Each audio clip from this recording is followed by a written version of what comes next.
Hello, good people. Welcome to Off the Deep End, a Deep Listens podcast, spin-off show thing, where we explore role-playing video games in depth.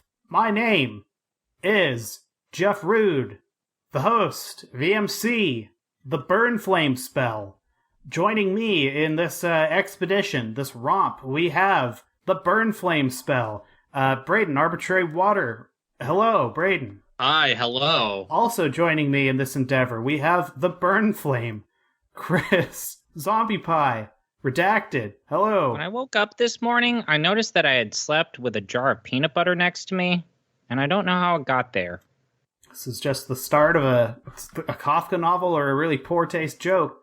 On this show, because I talked about the Burn Flame spell and how everything just evolves to using Burn Flame, that can only mean one thing. We're going to finish talking about Grandia II, the hit Game Arts joint for the Sega Dreamcast, PS2, and Microsoft Windows systems, also on the Switch. We got through the end of this game. It is finished, done and dusted, and unlike Xenosaga, we all finished it. I was a good boy, ate my vegetables, finished the thing. Spoilers, it's because it was pretty easy. And we're going to talk about it.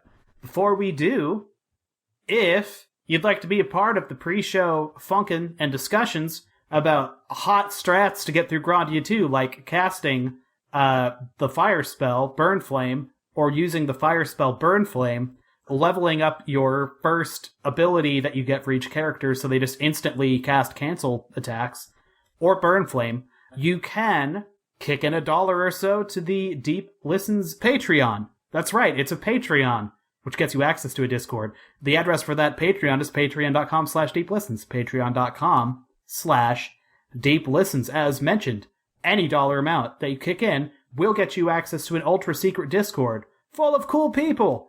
You can also send us questions, inquiries, prayer concerns, questions about how to use the spell Burn Flame via electronic mail. Those can be directed to inquiries@deep.lol, that is deep.lol, which is also the vanity address where you can just find our cool podcast. I'm having to look up if even Burn Flame was the good fire spell or if it was like the mid-tier fire spell. Burn Flame is the mid-tier one. Yeah, but it's the AoE one. It's the one you use for 80% of the game until you get Hellfire? the other one. Yeah. But the thing is, I never stopped using it because even though it was doing chip damage, it was so cheap that I could just kind of lean on it. And it's not like my way of playing this game took that much longer, because most fights were just throw down 2 spells and I'm out. It's unbelievable. How do we feel about this game having beaten it? Very positive. Jeff. I have a very, bless this mess, I like you little turd feeling about it. I respect this game's moxie, but I think I might be I'm sorry that this wasn't the hardcore RPG experience you were looking for. Okay, yeah. Sorry, this wasn't Wizardry 4 where we would want to fucking eat our eyeballs out whenever we die. What if this had permadeath? I guess it kind of does. We'll talk about that.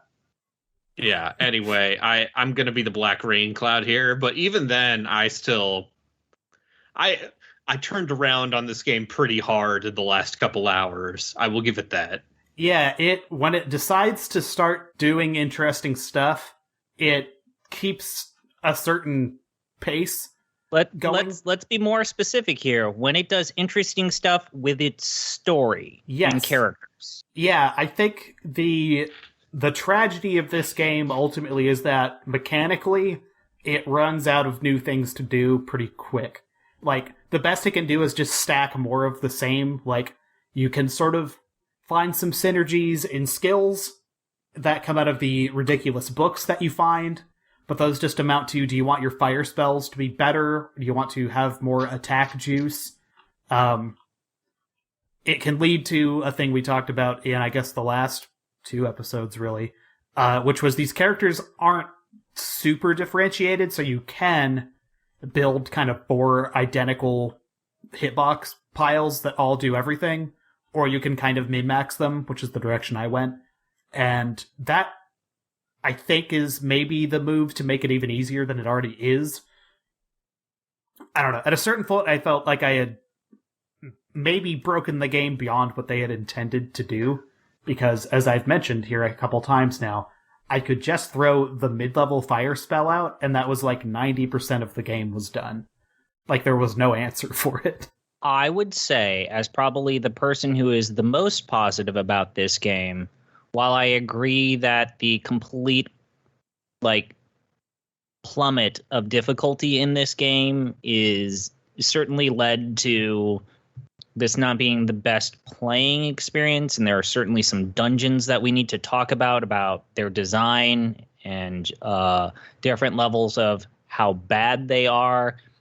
I would say that I actually liked the malleability with the characters, and I liked not needing to feel like, shit, I gotta replay this entire sequence because some boss dropped a fucking nuke on me, and now I gotta replay like 20, 30 minutes. We, coming from our perspectives and where we come from in terms of RPGs in general, I would say this. If someone says, I haven't played a lot of JRPGs and I want to understand the fundamentals, like, this is now probably my go-to newcomer game for them. Really? Like, I think this is a perfect newcomer experience.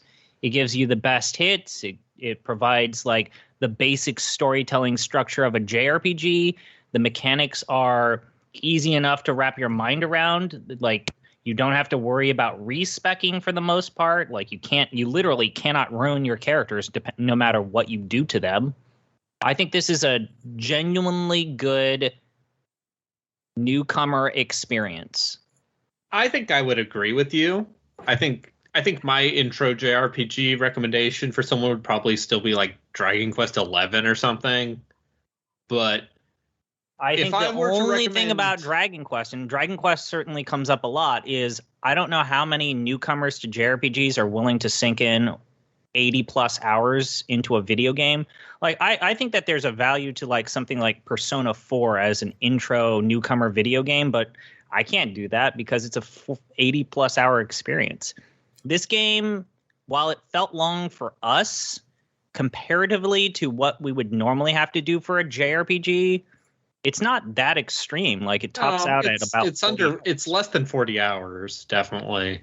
Anyway, yeah. I think of the games I will put it this way. Of the games, not to spoil maybe our conclusions, but of the games we have played for this podcast, this is the one I would point to and say, hello, normal people. This is a game you could play and enjoy. Of this set that we have on this very strange list so far, I'm inclined to agree. Yeah. What were your final run times? God, I have to look it up. And right. Obviously take every single time that Steam gives you a total time with a grain of salt, right? Sure. I'll say my final runtime said 30 hours, but I'm going to tell you for certain, like 3-4 of those were idle. Yeah. Braden and I had maybe... We probably need to talk about the HD remaster. I have 56.5 hours. Okay, really? I have 33.9 hours. At least like 4 or 5 of those are literally me fucking around on Discord or a web browser with it in the background. Huh. Okay, so there's definitely a little idle time. For me, that extra 20 hours. So first off, this leads to a very different way that I approach RPGs versus, say, Jeff and Gino. I refuse to run away from any and all sources of combat. I never run away. I know that especially Gino would point out during certain Final Fantasy series how stupid this is, but I never run away. I fight every fight that I get thrown into. And I'm just going to push back and say I fought every single fight in this game, too. I fought every single fight in this game. I also invested a considerable amount of time in the optional content. And, well, let's talk about the real reason.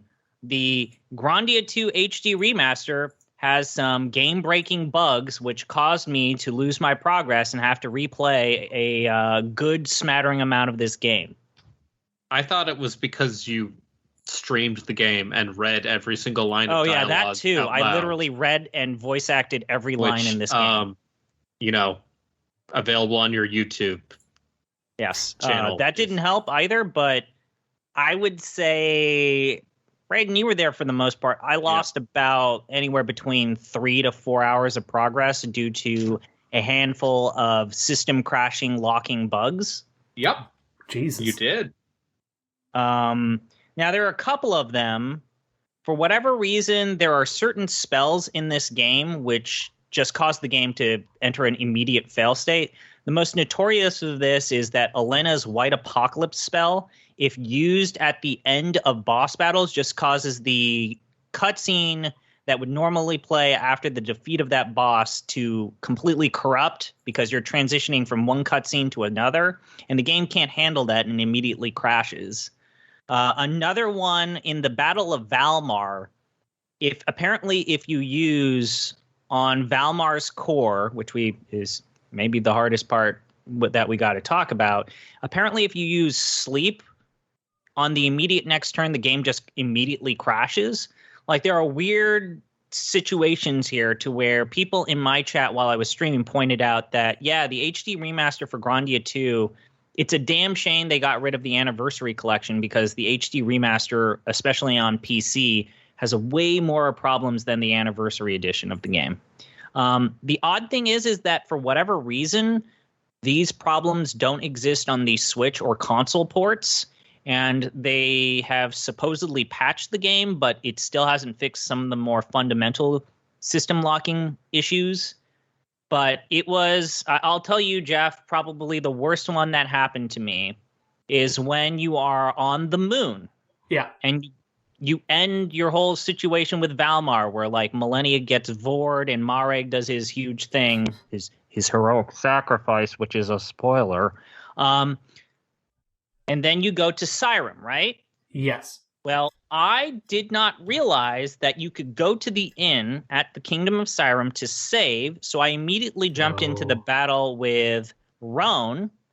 And then in the boss battle with Roan, when he returns to your party, I decided to use White Apocalypse, which caused the game to crash, and then I had to do all of Valmar's Moon again. And I replicated that bug, but unlike Chris, I saved because I watched his stream. I had to do that level twice, Jeff. Ooh. That... even if I can't draw to mind what the moon dungeon was like, I can tell you that it was a dungeon in this game, which are, like, at best... Now, but it's haven't to do any of that twice. It's not all of Valmar's Moons. It's the part after Zera goes evil, full evil. Okay. But still, that's the boss rush getting off the moon. It's the sequence in which you got to watch the forced cutscenes, which you cannot skip in this game. Yeah, same for the Dreamcast remaster. Yep. With Mareg sacrificing himself, then all of the stuff at Siren, and then also leaving Siren where Ryudo's a sad boy about how he failed to protect his love and his best friend. And then all of that, I had to do more than once. But yeah, for some reason, and I'm glad that Braden, I'm not actually glad that Braden could replicate this, certain animation-inducing spells just cause the game to just die. During certain fights, but like very certain story-critical fights. It's weird. Oh, and another good one that happened, the battle against Valmar's core, I had to do that boss battle twice because, again, I used, I think, White Apocalypse on it, and that killed Valmar's core. That's a 40-fucking-minute boss battle. What? It's like a 30-minute... It's a long boss battle. I mean, yes. All right.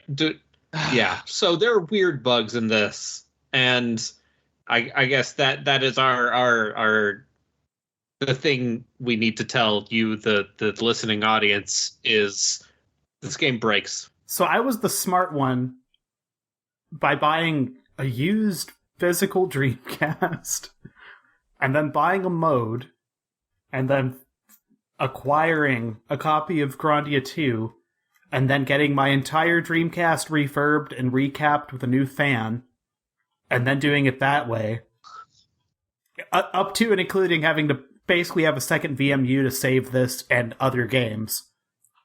And I still did the right thing. I had a better experience with Grandia 2 than either of you. That's pretty great. That sounds like a pretty bad piece of software. It's a Japanese PC port. Yeah. If you're gonna play And this Durante version of the is game, not here play to the save Switch you. version. Yeah, play it on a solid state console release, I guess.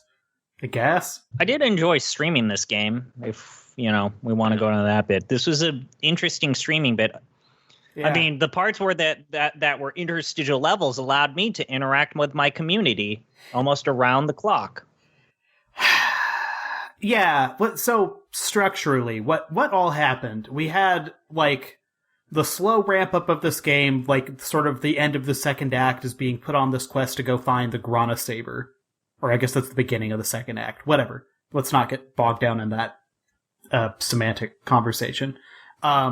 So you wind up going to the land where Rowan is from, and it turns out they're all descended from people who more or less fought with the devil. They were Walmart employees when the big war happened. And there's a series of events occurs where basically Rowan winds up being the king of the country that he was, spoilers, a prince from the whole time. And leaves your party. Which is kind of like, wow, okay, that's a choice. That's like, mechanically kind of cool. I wonder if they're going to put someone in. Yeah, they replace him with a robot who learns how to love. Okay. So named Tio. We need to talk about the Siren Kingdom dungeon though, because it is the worst dungeon. You go, I don't know. This game. It's not actually the worst dungeon, but it is. I mean, top 3. There are 2 green dungeons to talk about during this podcast.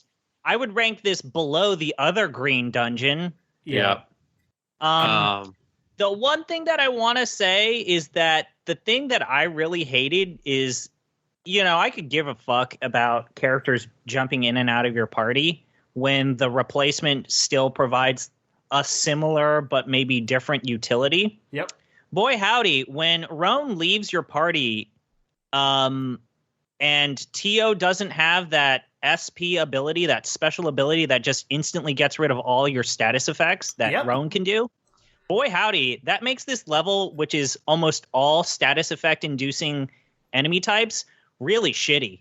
Yeah, you've got to start, like, actually delving into the eggs, and there is basically a substitute spell you can level up, and but it only does one target per turn. Yeah, yep. It's only a single target spell. Yeah, it doesn't have that sweet AoE. There is an Asuna equivalent. They do a thing later when, I guess we already ripped the band-aid off when Mareg dies, where they refund all of the points you spent on him in the form of an item that I actually didn't wind up using because I was so point rich by that point. But they don't really do that with Tio. So she does start more or less at your party's level, and she's like capable enough, but she comes with a different ability set. You lose the like all party Asuna equivalent, and you've got to kind of get her innate abilities to a point where they're really worthwhile. I really liked Lotus Flower having a canceling ability that was a line attack rather than just a mono attack was really useful. Yeah, But that was maybe the only one I used until Tio's final ability unlocked later down the road, where she just boosts all of your positive status, stats. It's Heat Riser from SMT. It's all stats go up. Yeah. She, like, leveling her Lotus Flower ability kind of was, I think, what ultimately showed me, okay, like, here's the things I need to do to actually win into this game. Because everyone's got basically 4 special abilities, and they're all various stripes, but the first one is always just a pretty quick attack that will cancel a character's like next attack that they're going to launch on you, whatever it is. When you get that maxed out leveled wise, it happens instantaneously, and they will just move entirely across the battlefield and melee someone, setting it off. So Ryudo just became a murderer. I stacked all of his SP, like, coin extra stuff that I got throughout the game onto him, and made him ridiculously fast with a bunch of extra SP points, and I was just hitting Tensei Ken every other move with him. So most every enemy is stun locked. Most every enemy is getting killed with this single column of fire AoE spell. And then you add Tio's weird first attack cancel thing, which, as you mentioned, is like attacks enemies in a straight line, which is kind of a wide line, and goes off instantly. And I could then just like... Basically, every fight was like a pile of stun-locked garbage, and then the boss fights were just like take out the ads as quickly as possible, using basically the same attacks. Every fight became exactly the same. Like they felt the same, they looked the same. It was just like, And once you sort of suss out like the movement patterns that everyone has in the world environment, you will basically get the initiative on people 99% of the time, except for when stuff decides to jump out of, monster closets at you. Or flying enemy types. Yeah, the flying ones kind of suck. God. That goddamn going down the Granda cliffs level with all the birds in it was not fun. But yeah, kind of from this point forward, like as soon as you leave the church and get through all this Rowan shit and wind up with Tio, fights really sort of they turn into a mush. I would say for me, the big strategy that was like a revelatory moment was once you 5-star the cancel ability on every character, holy shit. Yep. I mean, like whether it's Tenseiken Slash or throwing a bomb with Elena, 5-starring the cancel ability and just having that immediately pop off, regardless of where the animation is of the enemy, it's amazing. Holy shit. Yeah, it's like, it feels too good. Like, it feels too powerful in a way. And there's no, like, maybe if there was a limit on how far Elena could throw a bomb, or how far Rowan could throw the little golden hammer. Like some sort of friction, but there's kind of none. So, and why not? And, couple that, all that I just said, with there's a recover all of your juice save thing about every other environment. So you're like never more than 5 or 10 minutes away from just restocking everything. You aren't even really using items. Generous. This game is generous with its items and its recovery, and on one sense that's nice, but yeah, you can really just truck through this game. And to put it in perspective, I played a non-insignificant chunk of this game while I was watching Chris stream at the same time. He learned all of the things of what not to do. I heard you like Grandia, so you could play Grandia while someone else streams Grandia while you Grandia. Stacking that Grandia. But yeah, Tio comes out of a dungeon environment that is like, having played it on a Dreamcast, on a CRT, even that, it just kind of devolved into like a green sludge. Yeah. It was difficult to like read legibly like where surfaces began and end in the dungeons, and it was only really aided by the fact that everything was kind of blocky and square, I guess. But just kind of like simple level geometry. But ugly to look at. Did not enjoy maneuvering around with it, and the same sort of like light environmental puzzle solving that characterizes pretty much all of these dungeons, I guess. It was not a fun environment to be in. The worst part has to be that pipe sequence, right? Where you have to like pick a direction, and it's kind of like Chip's challenge. You have to pray that you're going in the right direction. Yeah. Like you put yourself in the mail and hope you wind up where you want to go. And like, is that made any better like I'm working in 4x3 world playing this game? Was it zoomed out at all? I mean, for not you? really. No. It's a lot of the monotonous greens and browns and rusty yellows and oranges. I felt like I had a hard time discerning what is the foreground and background, and the overall design, like that pipe sequence, just sucks. It is a visually like ugly dungeon, and it's trying to be this like high tech Magitech factory kind of thing. It kind of, Jeff, as someone who also doesn't like Final Fantasy IX all that much, it reminds me of that part of Final Fantasy IX where you go into the belly of the tree thing and everything kind of is shitty green. Yeah. God. Just thinking about the scenes of that game where they cut from like the pre-rendered backgrounds to AVI video clips of people running towards that tree. It's almost like that game is a technical, uneven disaster piece. Yeah. We're gonna get fired. Tio introduces herself as like a weird predator monster hybrid thing with like the claws of Valmar on her head, and she's in some sort of like alien battle bikini thing, and you fight her, but she's by herself. And I cannot emphasize this point enough. We've said this in all of the episodes. When you are up against mono boss battles, it is laughably easy.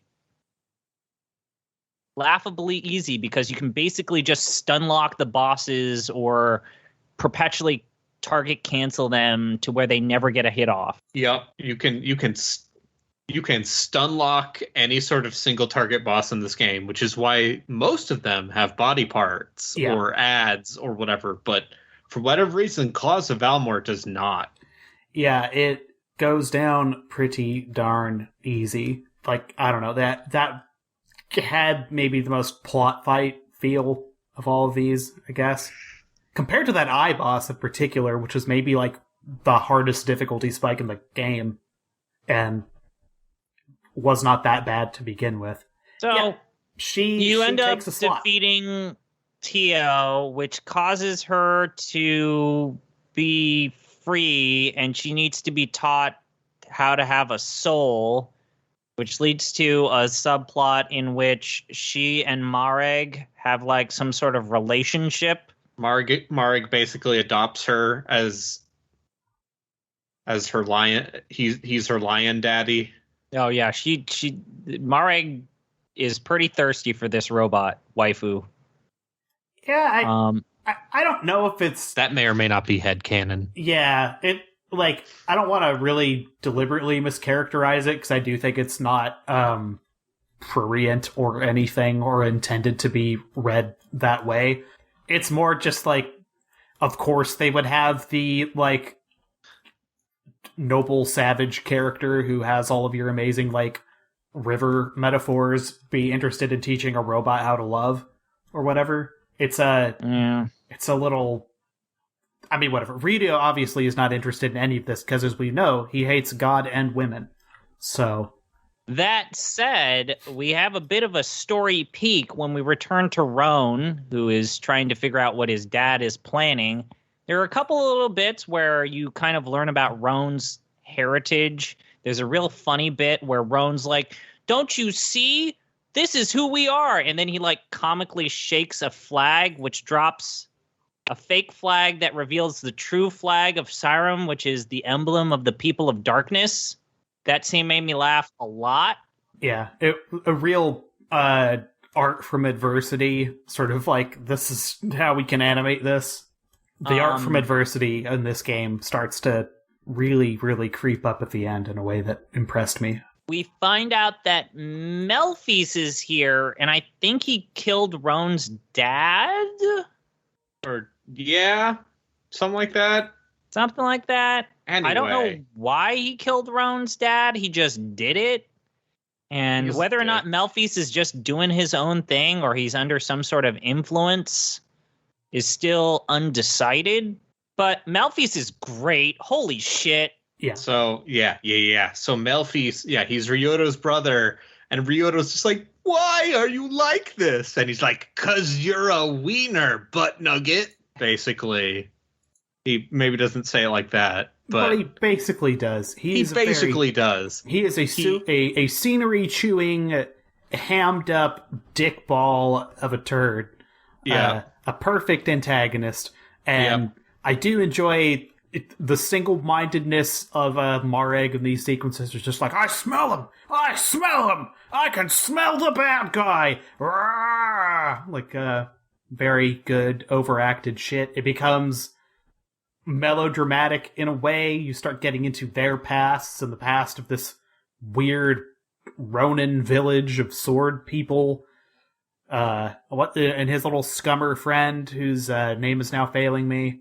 Doesn't matter. Yeah, Ryudo has a Pokemon rival friend in the village who is now the best swordsman in the village because Ryudo's gone. He's like, how could you possibly leave? Everyone is super pissed that you're here, my dude. Yeah. Yeah, let's just completely skip how you get to that village because holy shit, guys. It's a boring interstitial level where nothing where you're on happens. A boat with a captain who is exactly who you think he is, a jolly old pirate captain. Yeah. The fantastical part of it where the ship needs to be launched over a giant canyon that was made during a battle between two gods by basically filling out an air canister. Needs to jump over that cliff by Marek pumping it using a hand pump from like Mario Party. Yeah. But the one good thing of that scene is you have basically a moment where Elena and Ryudo go on a date, kind of belligerent sexual tension a la like X-Files, or you know what, the scene where they just are like holding hands underneath the full moon that's not the evil moon, or I think it was the evil moon, but he made it go away by throwing a rock at the water.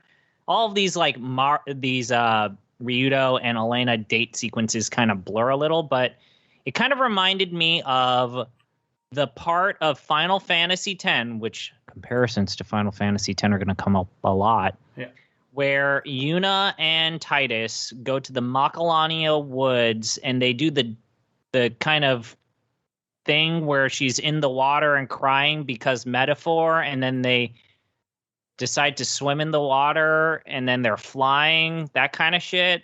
Like, it's cheesy. This relationship is earnestly told to where I didn't always feel like I wanted to pull my hair out when it happened.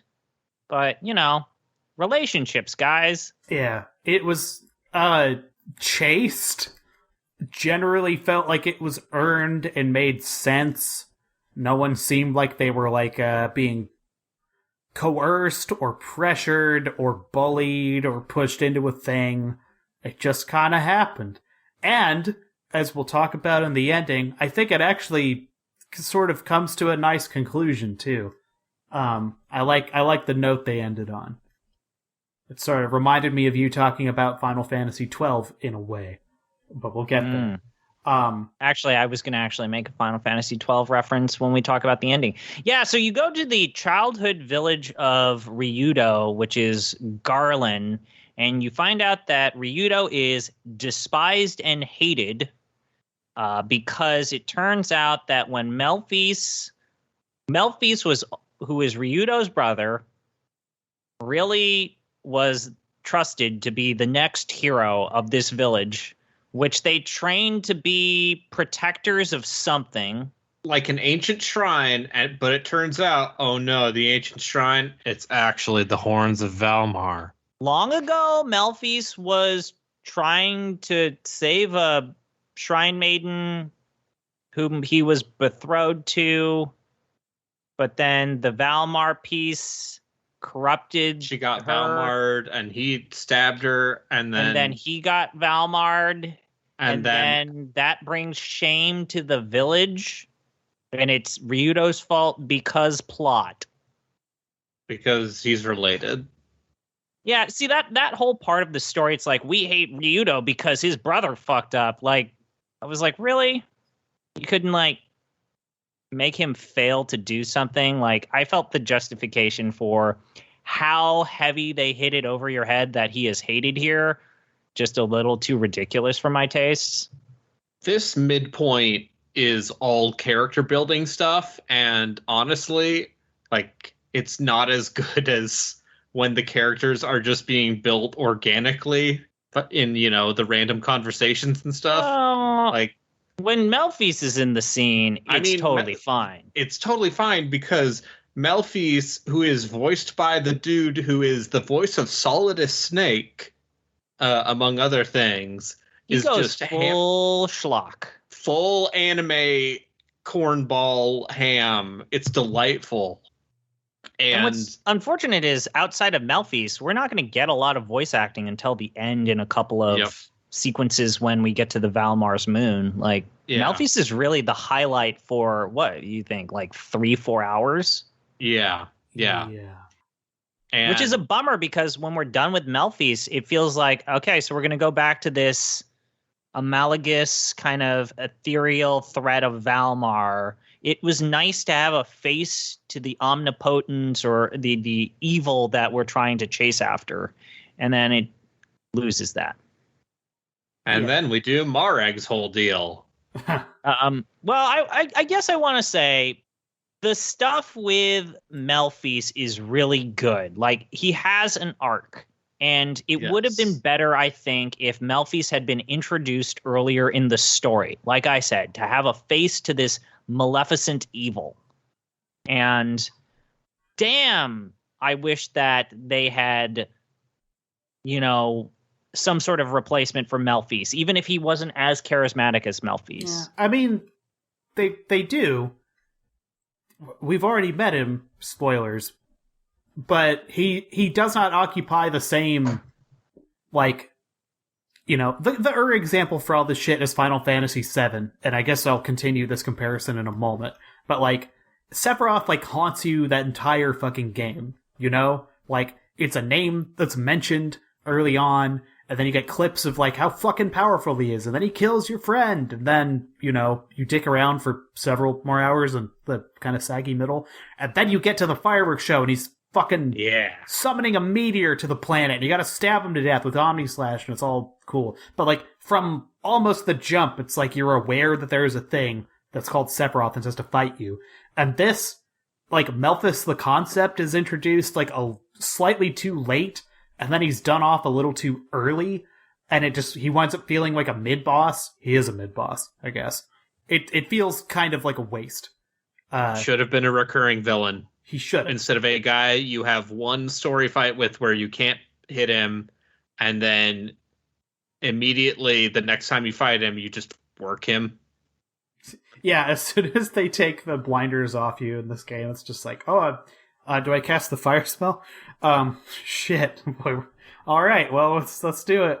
This sequence, by the way, you get the horns out of him, but egad, no, the horns get in Ryudo, and now we have to worry about him being corrupted. Yeah, this gets into the other Final Fantasy VII comparison. This is like the battle for fucking Cloud's soul or whatever, when he is more or less debilitated for a chunk of that game. You have this, like, extended internal world exploration with Ryudo for a while, of him, like, trying to live and reconcile himself to having part of Walmart inside of him now. It reminded me of Final Fantasy VII shit. Do we know the part I'm talking about? He's stuck in the chair. He's all, like, comatose from being in a live stream. He has to confront his childhood self in the tropical fissure of the live stream, and then he goes through that sequence with Tifa. Yes, Tifa. This was that, but... Is Aerith dead by that point? I don't know. Yeah, Aerith is dead. This was but it was done with, like, the middle school, after school drama sort of budget, I guess. That's how it felt to me. No, yeah, that's fair. Elena's voice actor really tries to sell her lines when she is sad. And there's that part where she's begging Millennia to save Ryudo. And there are the cutscenes where Valmar's trying to tempt Ryudo. And I thought those scenes actually worked. Yeah. And I want to say that something that kind of surprised me was the quality of this game's direction in-game cutscenes. The shading, the lighting, the camera angles. For a Dreamcast game, I thought they were really well done. Because there's that like dark, low camera angle where Ryudo is talking to Melphis or Millennia, and they kind of hide up the fact that these polygonal characters aren't that great looking by just making a low light environment. And it's pretty good. I actually didn't mind the lighting in this game, too, and I'm playing liked it. I'm saying that I quite enjoyed it. Yeah. Even on the most technically deficient version of this game, it actually wound up looking okay for specifically the lighting reasons. Like and I think some of that is just like soft 480i image too. Like the very hard, simple geometry, at least on the character models, was pretty well masked the entire time. I liked it. Yep. I liked the look. I really liked it as well. I think this game maybe isn't quite to the level of like the SNES Final Fantasy games where they do so much expressiveness with these, these tiny little sprites. But I think it's pretty similar in the way they get a lot out of these in-engine cutscenes with these, fairly low poly character models.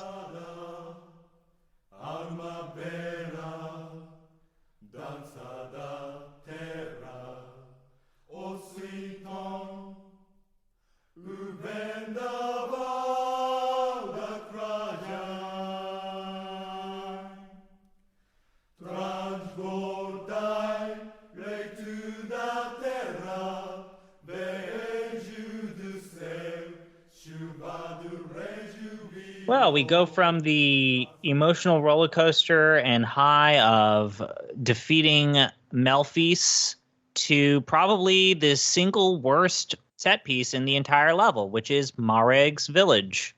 Every part of this sucked. Do you like primitive beast people who are in tune with nature? Yeah. Okay, so positives. I'm gonna go the out. Music's pretty good. The music is that okay. Jungle area. I like the lack of combat other than getting there. I like in theory, and as someone who is self-identified for a long time and maybe still would as a Buddhist if you really had to push me, like the concept of people being like, you kind of need to reconcile parts of the world with yourself. It's like suffering stems from wanting things to be different than they are, and there's like different elements to people that you need to work with. So like maybe over identifying with like, the forces of light, it's not necessarily healthy, and maybe identifying with like the people that want to blow up orphanages and stuff is also maybe not super great. I kind of appreciate this. In practice, it feels like a group of people that are that drill tweet that are like, it turns out good things and bad things are exactly the same, you fucking moron. I would say I don't hate the idea of having a lighthearted break from everything we just went through with Melphis. In concept. In concept. Yeah. Instead, Mareg's Beastmen Elder gives Ryudo and Elena an important task in the Hall of Trials. See, we were wondering, in the last couple episodes, we were wondering like, hey, when is this video game gonna do the thing that all JRPGs from this era did? Like, throw in some weird bad mini games and optional stuff. And here we are. Here it is. You like picking up nuts? That's not a euphemism. Yeah. So I was really worried that when they said we need you to go through the Hut of Trials, it's like, fucking goddamn it! I have two characters. They're not going to let Tio do this, so I'm going to have to go through this goddamn level with two characters. And lo and behold, it is a really bad minigame where you have to grab nuts before they disappear. I was told by someone in my chat, if you did this 6 times in a row, you could get an optional book that levels up offensive magic or physical damage abilities. I didn't do it. I did it once, and I said, this is awful. I don't want to do this ever again. I have a question. Did you have to repeat this? Like, did you succeed the first time you did it? Yes. Yes. Okay. Did you fail, Jeff? No. I perfected it the first time, but I was like, okay, well, that was odd, but we're just gonna move on and not fuck with that again. You're telling me that's repeatable content?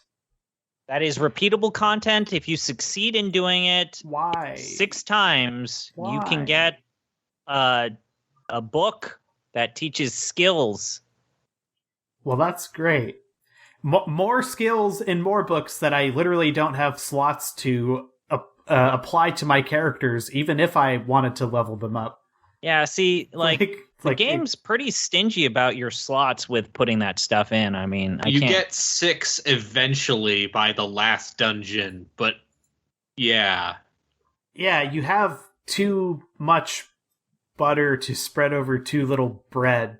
And you have the financial wherewithal to make all of the abilities in all of those books more or less like topped out. But I guess, I don't know, as I mentioned earlier, the trick is make the fire spell good and then buff magic and then buff speed and attack on your damage dealer, and that's it. You need you need maybe 5 things from those books.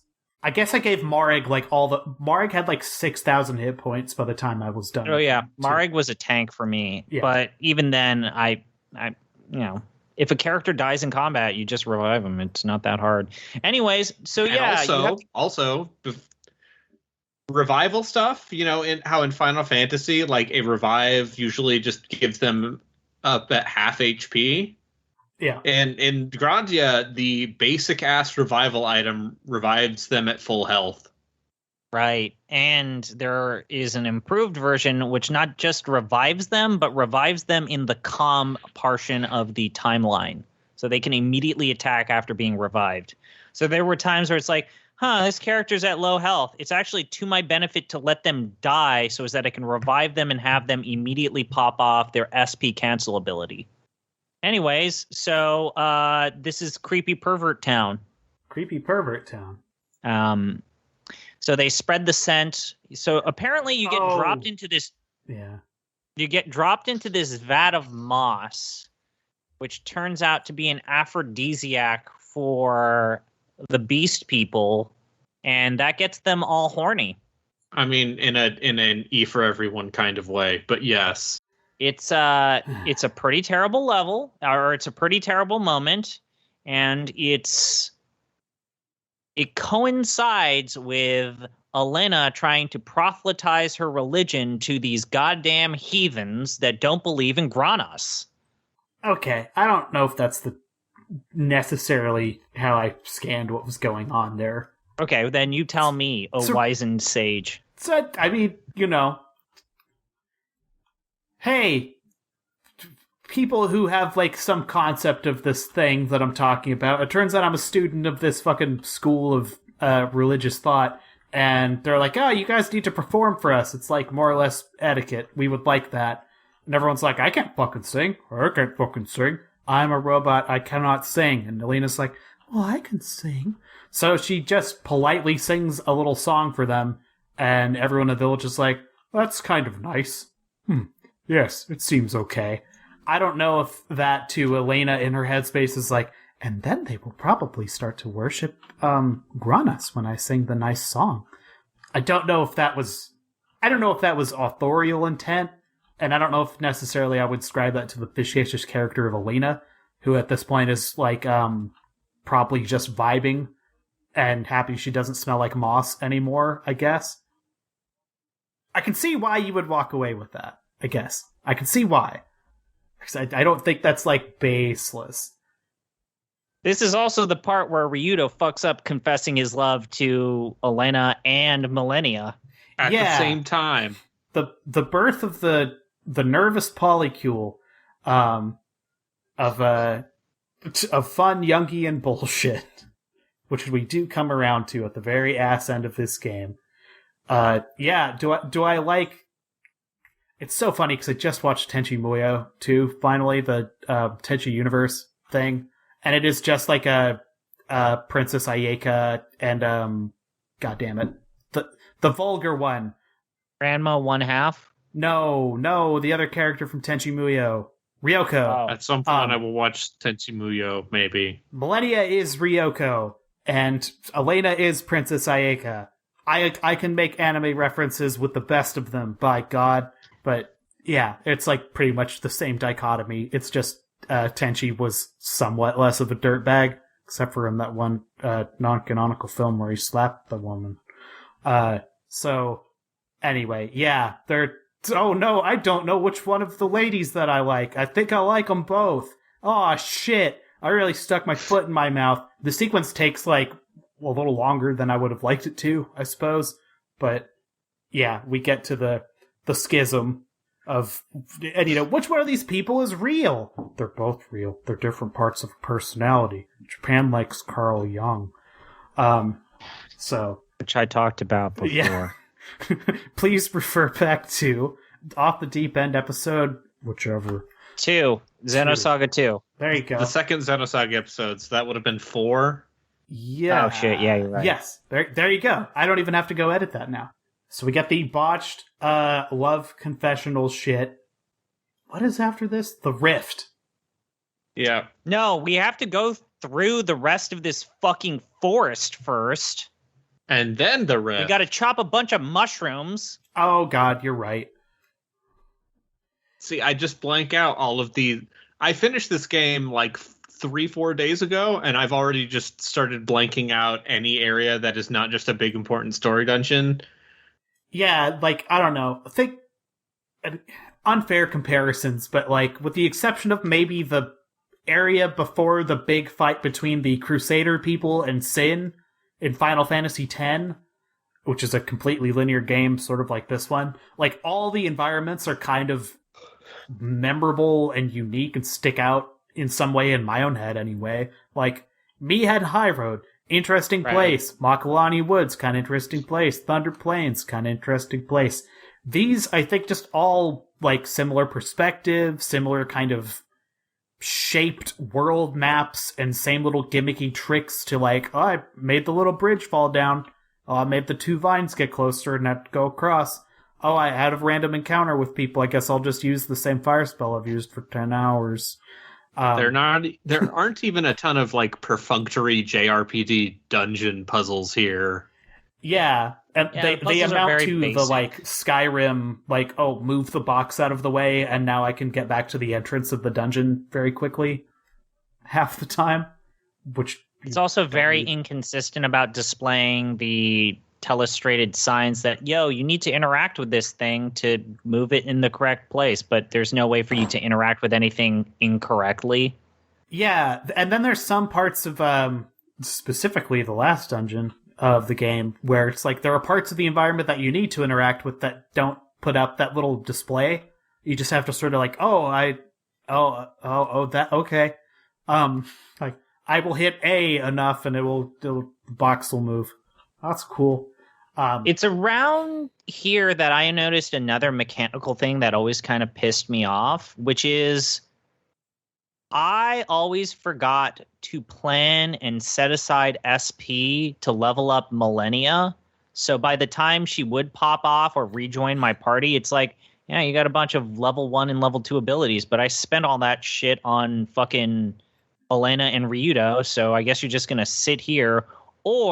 And I understand that eventually this becomes not a big problem because you just are rolling in the SP. I always would forget to buy her equipment at stores because it's like, maybe Millennia's going to be here next time. Maybe she isn't.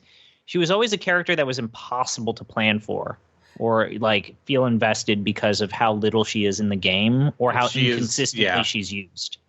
Yeah, that they, I think, get around that by not having a ton of unique equipment for her to buy.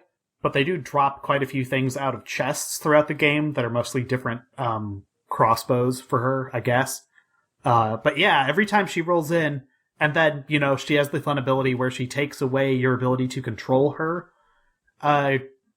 whenever, and that's also very fun. So yeah, she just seems sort of like this Charlie Day wildcard baby character that just rolls in sometimes, and it's really fun, especially having to reassign all of her skill abilities too. That's my favorite. But yep. So Forest, where you fight mobs that are weak to fire, probably. Great Rift, which is talking about things that are unique. This is one I remember because it is a weird layout, at least, where you're going down the side of a canyon. Hey, guys, remember how long it took to go up and down fucking ladders? Yes, this is where a key... I wrote this to both of these lads. The thing I dread more than, anything in this game, more than boss fights, more than the possibility of getting, a, team wipe, which didn't happen, is going up and down ladders. Because the thing about this game is, I guess, like Final Fantasy VIII, let's just always go back to a Final Fantasy, your party follows you in the world, most places. So you've got a trail of, 3 other goobers following you. Which is it's kind of neat. Okay, I like that in Phantasy Star. When you go up and down ladders, rather than squish everyone together and then go up and down the ladder, everyone has to go up the ladder and then get off the ladder and then scoot 1 pixel forward and then become animatable again. So this doesn't really bug me so far in this game because the amount of ladders I've had to go up and down is pretty scant. But this portion in particular has a couple very long ladders that you cannot control your ability to go up and down them any faster. You just sort of animate down the ladder. And it takes 15, 20 seconds to get up and down ladders in this section. It's awful. It's terrible. Why would you do this? On top of that, because everything's the same kind of semi-looking brown cliff, there were times where it's I forgot if I went up here, maybe there's some cool shit here. But man, if I go up here and yep, it's a dead end that leads to nothing, I got to do this all over again. And this is also the level that has a lot of flying type enemies, which are just a complete pain in the ass to deal with in terms of getting initiative or not getting surprised by. They just gank you. They just pop out of nowhere. It's annoying. It's genuinely annoying to fight these because you have to wait a whole another 30 seconds before you can cast the AoE fire spell and end the fight. Yeah, it's not like it becomes any more difficult, and it's not even like your resources are really being taxed. It just extends the length of the very samey fights out. It just bizarre. I didn't really care for that, so, maybe it sticks out in my memory for, a bad reason. But nevertheless, I remember the environment more than I remember, Cecile Reef, or this forest, who I think is called Ghost Forest. This, at the conclusion, at the bottom of this canyon is where we encounter a big fucking sword in the ground that's the size of and it's right about here, literally right about here, where you get some rising action that I think kind of continues on mostly to the game's denouement at the end. Because you learn about what this sword actually is very quickly, and what it can do, and what shit looked like in old times. And it's where the fuck was this? This is all cool. Please, more of this. And the game obliges you at a certain point, and it gives you more ridiculous bullshit pretty quickly. But, and I can't emphasize this enough, the game really doesn't realize that it needs to provide you more than just loot grindy, happy-go-lucky, push button to kill things. What are we? This is hour 20 when it finally decides to develop its story and its meta and its world building. The Body of Valmar is one of those dungeons where I think kind of showcases one of this game's under unsung strengths, which is it's real good at doing gross body horror shit. There is some Parasite Eve flesh dungeon happening here, and I love it. I love cutting like ligaments to open doors. Yeah. It's fucking gross. And also like the enemy design starts to get a little bit more inspired. They start to get a little bit more exorbitant. You get a little bit away from like evil bird and evil spider. And you get a little more. Even though monster. You can still basically get away, you start to get into encounters where this guy's immune to ice damage but weak to fire, and this guy over here is only weak to earth magic. So now it takes 4 moves to kill all the enemies instead of 3. Now you have to cast Tremor instead of Burn Flame. In my case, it was maybe level up these earth spells, or maybe what I need to do is cast the Nightmare Ball first. Oh, well, I guess the latest nuke? It's Millennia with this at this point. Because in cases where fire wasn't working, I would throw Nightmare Ball and put most people to sleep, and then send Ryudo out, because at some point, I think around here, you wound up with this item called Soul of Asura, which extends out his combo from 2 hits to 4. Yes. And you can that just turns him combo. into a fucking buzzsaw. Like, most of what he did for the rest of the game was just clean up. But yeah, like, throw out an AoE and then send him out to do, like, mop-up detail. The game doesn't fundamentally change, really. It's just, maybe level up some of the other AoE spells, which you've got ample fuel to do that if you're fighting everything. We get some storytelling behind Tio, right? So this level leads to us fighting a Tio clone, and prior to that, we see a grave of destroyed Tio clones as well. And this is the part where Marek needs to teach Tio to have a heart and a soul, because, because Robot needs to learn to love. Know feelings. It's like a Cards Against Humanity card. It's like one of the ones I remember is just teaching a robot how to love. Yeah. It's a real thing. Fuck Max Temkin. Yeah, by the way. Yes. Maybe don't play that game anymore. Yeah, don't play that game. Yeah, play Grandia It's II. very funny when I was 18. Yes. Yeah, that sidetrack, but we're all older now. I forget what ends up happening. So you beat the Tio clone. Is that the only Tio boss clone? here? That's before the Body of Valmar. Okay, yeah, okay. So then we find out that the Grana Saber is a spaceship. It's a spaceship. It's a fucking giant sword-shaped spaceship. Oh yeah, that environment she's in is called Demon's Law, and it's also green, if I'm not mistaken, too. It's like the same visual treatment as the place we were having a moan about earlier. So fuck that too. But yes, the thing is a fucking spaceship, and Tio just teleports you inside of it suddenly, and suddenly you're just flying around in a giant sword-shaped space ship. You can say that. It's like Cat Skid Steer Loader. The game's metal quotient suddenly goes up like very, very, very like logarithmically so. It's like, all right, in a fucking sword spaceship, about to go fucking yell at the Pope? Let's go. Because that's like apparently the next stop. It's like, yo, we got it. We got the sword. It turns out does the Tio clone reveal anything about? No, I think we get on this sword. The Tio clone's like, yeah, you guys beat the Legion of Darkness. This is yours. And we go back to the Church of Granas thinking that we basically completed our mission, only to find them in progress of committing a genocide against the people who live in the church. And I get that flying on the sword ship might be the point where you realize, oh, this game is metal. The part where I realized that the game was metal is when Celine cuts off her fucking hand, and then the knight dude is sacrificed, but they don't animate it, so he just plops over the edge of the cliff. Yeah. And then that summons the Body of Valmar. Yes, which is the dungeon you need to do to get to the Grana Saber.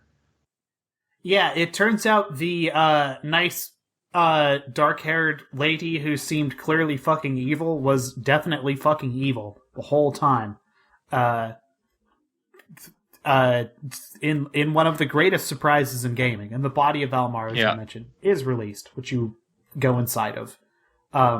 So that is also, I guess, rolling pretty hard, and creates questions like, what the fuck's up with this religious organization? In both Elena and Ryudo, who is already skeptical. So it's a race. Are you telling me that perhaps an organized Christianity-coded religion might be evil in a Japanese RPG? Crazy. Madness. Anyway, let me tell you about Yu Yevon. Yeah. Cool guy. So, I want you to take the reins. There's some independent origin going on here. Yes. That really starts to creep in. Okay, so this game came out a year before Final Fantasy X. And they were... So you have to imagine that they started development 3 years prior to release, at least, right? I think Final Fantasy... Maybe not during that era. Like, games were made faster. Maybe but 2 years at the best? Yeah, like these games were definitely in development around the same time. And, you know, it's as I said, it is the Deep Impact Armageddon of early 2000s JRPGs. Only one of them is in the Criterion Collection, and it's not Grandia II. But the priestess who goes on a journey and discovers things about herself with the help of a plucky young man who is a dingus. You know, that's not necessarily like... I feel like it's just so generic enough that, you know, they pulled, as I like to say on the blog versions of these retrospectives, they're pulling from a playbook that has been established since Final Fantasy 1 or, you know, Dragon Quest 1. They're pulling like that plays. Alone is not enough, but there is a specificity to some of the plot beats in this game that are uncanny, if entirely coincidental. As Jeff would put it, it makes you go, huh? Yeah, it's a thinker. That thing right there. Yeah, some of it is kind of general, you know. Hey, surprise! Tales of Symphonia has a similar setup. Yeah, exactly. Like organized religious institution thing that may or may not be corrupt. Like that's been literally a zeitgeisty thing to talk about for, I don't know, since the fucking Reformation, I guess. Since the Schism. Since the Council of Nicaea described that, like, the Arian heresy is a problem. Watch like, Martin Scorsese's film Silence to get an idea of why Japan has a complicated history with Christianity. Like, so, you know, that they both were like, what if we, like, played in this lane is not necessarily, like, astounding. But it's, like, the minutia, the little parts of it. It's real, like, Kennedy was in the fucking Lincoln Theater shit when he got shot or whatever. No, Kennedy was in the Ford. Kennedy was in a Ford. Lincoln was in the Ford Theater. There you go. Like, woo, spooky. Yes. So Valmar's body. This is real good. Like Braden said, this is full Parasite Eve, man. The part where I was like, yeah, fuck me up, is like when you're in that vein passages, and that level sucks because you're like opening these gates and stuff, but it looks so good. Yeah, it's a cool idea. I really hate the execution, and I hate functionally it feels the same as the pipe thing in that earlier maze where you're just kind of like wandering down pipes, and they actually go to the well with the same sort of mechanic one more time right at the end of the game that I also didn't love. But that room there, you go and like turn the whole body upside down or whatever. Yeah, it literally relabels stuff from veins to the other one. Arteries. Veins. Arteries. Yep. There you go. Science people. Yeah, it's an icky, gross place. You're cutting open ligaments like Arbitrary Water said to open the goddamn doors and shit. It's it gets kind of turned back. There's a couple chambers in there that are legitimately, well, I gotta really kind of think to navigate my way through here, even though it's my, just follow the left wall the entire time trick also works just fine. The fights all feel the same. Yeah. Boss fight at the end. It's such a gross boss model. I love it. Yeah, it's maybe the ickiest one. It's like a weird lungs and a mouth. Yeah. Originally, I thought it was cock and balls, but obviously they wouldn't actually do that. It looks like a boss from Parasite Eve or like a Resident Evil game. Yeah. It's just a weird tentacle flesh thing, and I love it.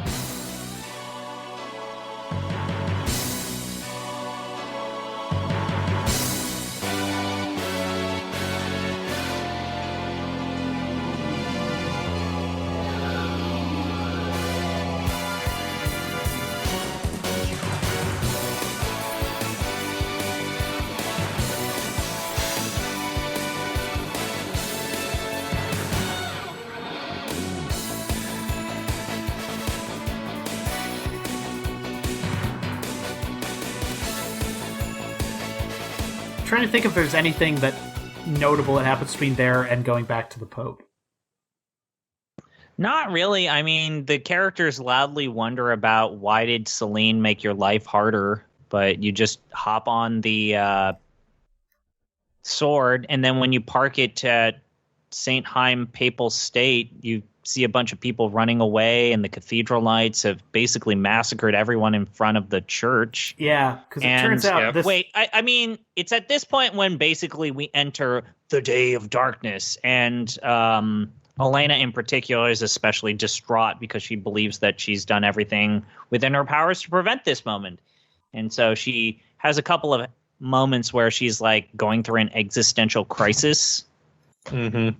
Yeah, whatever body ceremony it took to make Valmart's body appear seemed to help trigger the fucking end of the world or whatever the fuck, which is now just kind of happening around you as you go. Celine shows up, she says a bunch of crazy JRPG villain things, and then throws herself on a pile of swords. She jumps into a pile of swords, which transforms her into the heart of Valmar. Which is, once again, another weird tentacle boss monster. But this it's the most metal scene, both leading into that, and then also kind of like that boss battle is completely justified. It's fucking great. And it's really here when the game does not let up the creepy visuals and also just ratcheting up the stakes, right? Yeah. It's a 45 to 60 degree wall going forward from here. And it is all right. Yeah, she just jumps onto a fucking pile of swords, as you said, in a scene that is like just wonderful anime villain garbo going on. It's a boss fight that didn't require a dungeon to get to, which I loved. Very, very into. Just do more of that. That was fine with me. And after taking down yet another kind of simple boss, we get up into that false Vatican thing, and the Pope shows you some home movies. The Pope takes you to a film screening room and reveals to you the fucking secret history of the world. Yes. Which involves space. Space. No. It doesn't just involve space. It involves basically the reveal that humanity were actually space-faring utopian aliens that somehow de-evolved into the podunk medieval people that they are now. It's fantasy setting that is actually sci-fi. And there was a battle between good and evil. Perhaps you've heard of it. But also, God is dead. Granas died in the fight with Valmar.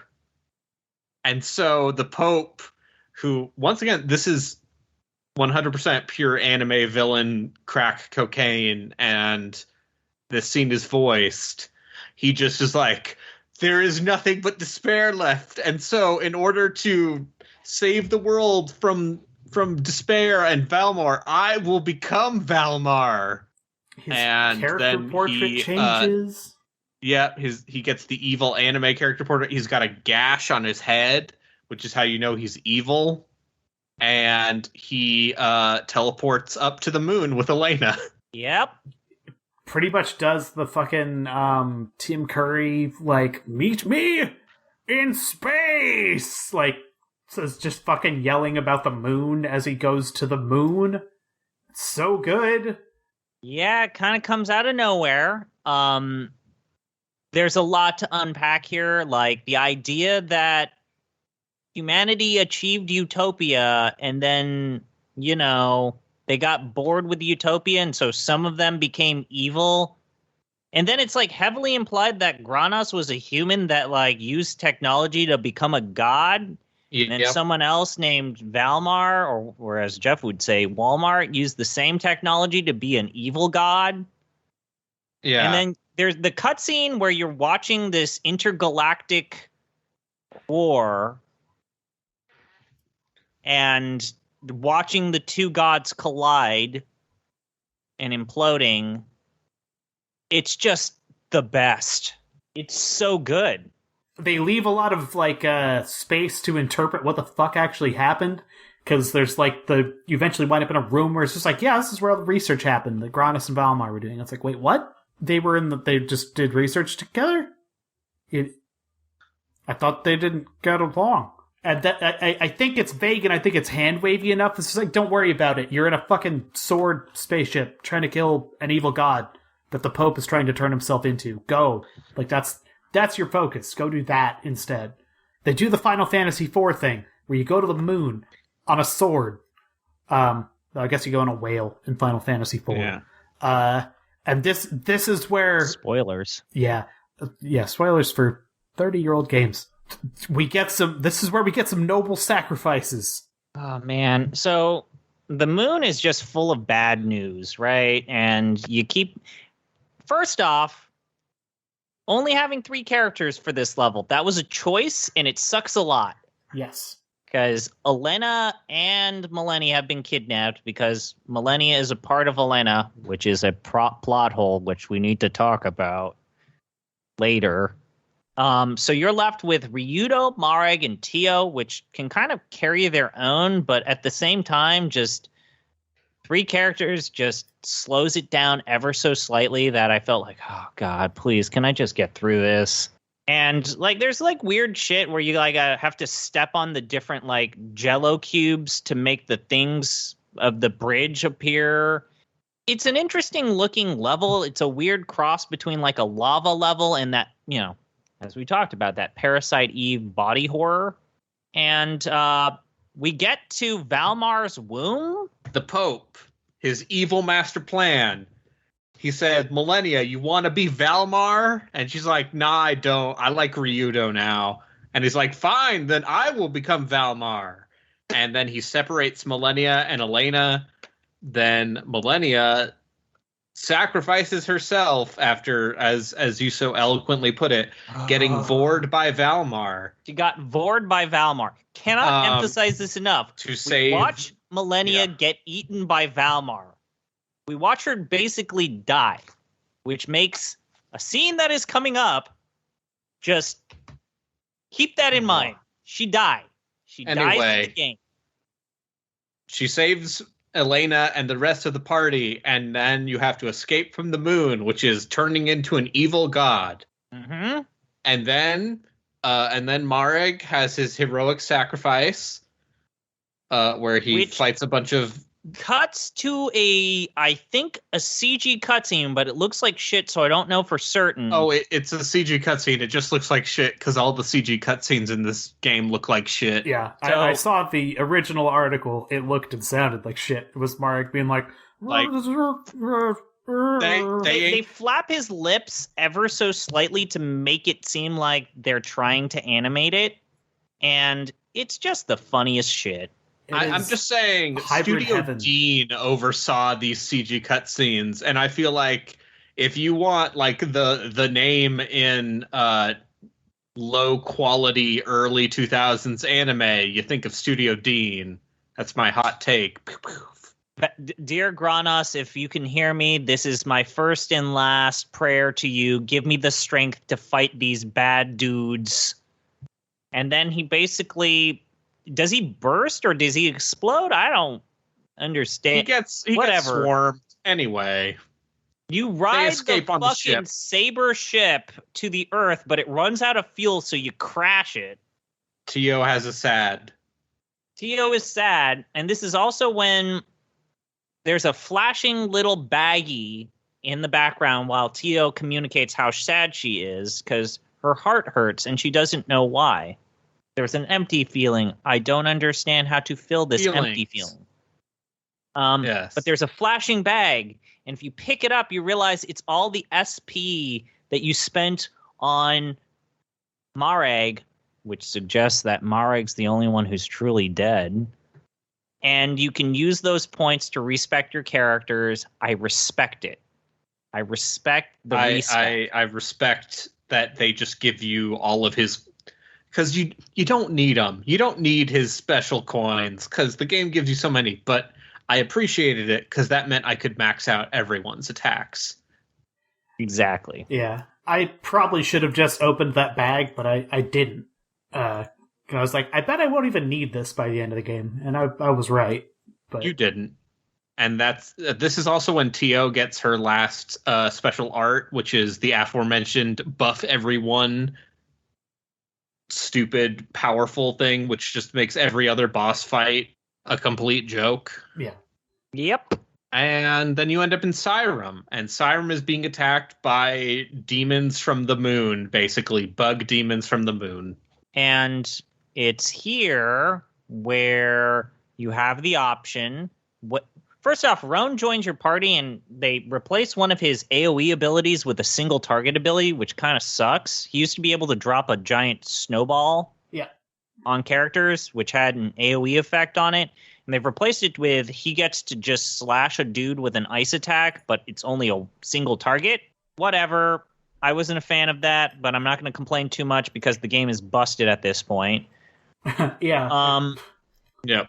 This scene where you get Roan to rejoin your party and you realize, we got to evacuate the kingdom.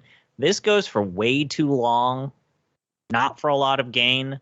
I get that part of this is to try and encourage you to go to Rawl Fields and try out some of the optional content, which I think we all tried that optional, grindy level, which on one hand, I understand why they would put a grindy level before the point of no return and make it that easily accessible.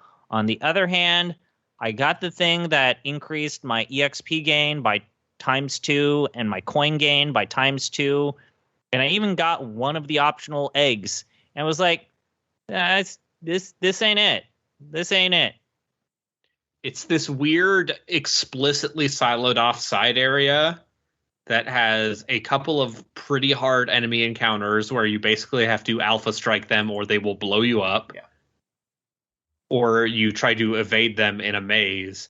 And the rewards for doing so are an XP doubler, an SC doubler, and a kind of bad mana egg, basically. Yeah, that mana egg sucks shit, and it's all support spells, which, as mentioned, the only support spell you need is Burn Flame. Or maybe Zap. The best support is a good offense in this game. So it's like you are just wasting some of your resources to make yourself more or less taking a mathematical impossibility that you will die and making it a mathematical impossibility, more or less, that you'll die. It's not worth it. So yeah, would not recommend leveling that egg up. It kind of sat in my inventory. That said, those fights do yield a bunch of juice, and then those items you get what give you extra juice for the rest of the game. Emma's just screaming right now about the use of the word juice. They sure do make the rest of this game even more of a cakewalk. It's like, don't worry, you'll finish this thing now. The worst thing about it is it's just a repurposed dungeon, basically. Like, it's the same... You've been here before, they just put in some new mobs. That's the move. And then we get to the penultimate dungeon, the Birthplace of the Gods, a.k.a. Fuck, another shitty green dungeon. Yep. I'm going to make a case that this is the worst dungeon in the entire game. Yeah, I'm inclined to. It has The actual fact that backtracking and you have lever to pulling. backtrack, like literally go up a level, then return to a previous level to double check that a door opened in this part here, and then flip a switch to open up this elevator entrance and get weird combinations. There is an optional egg here if you do a ancillary non-optional combination of color switches.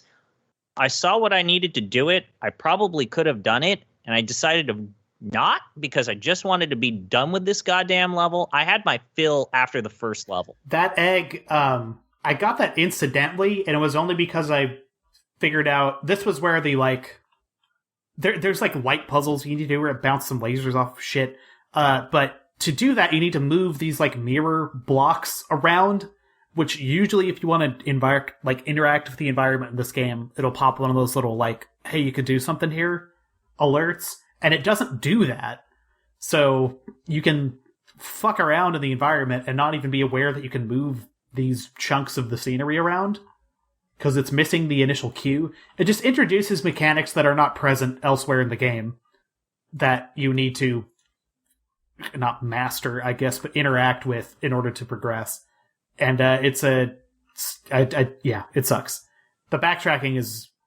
It's not even like this necessarily takes very long or is hard, but it also doesn't equate to, like, a fun puzzle that you need to solve. It just feels kind of tedious and shitty. And none of the fighting is difficult either. It's not like there's anything to string it along that's new. You fight some weird big-boobed snake monsters. Oh, Yeah, right. There are I those think... mini fights that are in there. And then, but there's no, like, capital B boss fight. And then you talk to, what is it? You talk to another robot named Elmo. Yeah, and she's the one that basically gives you probably your second most significant lore dump outside of Zera from earlier. Like, the amount of storytelling she gives you, and she's a wall lady. Can't emphasize this enough. Robot. She's an anime robot chesty lady who is stuck to the wall. It's one of those aliens people stuck in the wall, basically, but a robot. And she reveals that you are all doomed. Like, Valmar was not contained. He was always capable of popping this shit off, right? That's basically what she spells out to you. It's a lot of... There's also a lot of times where the game cuts to Valmar's final form, which is some sort of King Ghidra looking shit. Yep, it is King Ghidorah, and it is evil, and then Ryudo always looks like crap when it cuts to it. Yeah, Holy shit. The CG cutscenes in this game are ugly, even for the period. Yeah, they are. The amount of compression it took, I have to talk about this when we get to the end of this game. But yeah, they let me tell you, you're like, maybe it looks better on a CRT. Nope. But we find out that the only way to defeat Valmar is if a piece of Valmar decides to go through a series of trials. So Elmo powers up a thing that sends Ryudo to like hell. Introspective soul. Yeah, this is like, you want to talk about Final Fantasy comparisons. This is literally the live stream that he gets sent to, but not before he thanks all of his other party members how much he cares about them. And you know he's going to be okay. Oh, and so the trials are like, hey, do you want to become a god? And he's like, and you're supposed to say no. It's like, do you want to be powerful? And it's like, no. And in true Shin Megami Tensei neutral centrist route fashion, it turns out the way to defeat God is by saying, actually, humans are okay, I guess. I don't know. And so Ryudo has the power of people. And with the power of people, he forges the Granda saber. I do like the part of this where he fails. Yeah. Because when it's the dramatic reveal when he actually fucks up is, again, it's another chef's kiss. He's been transformed into a rando enemy, and not even a good one, like a rando, like, claw monster that you've killed like 100 times.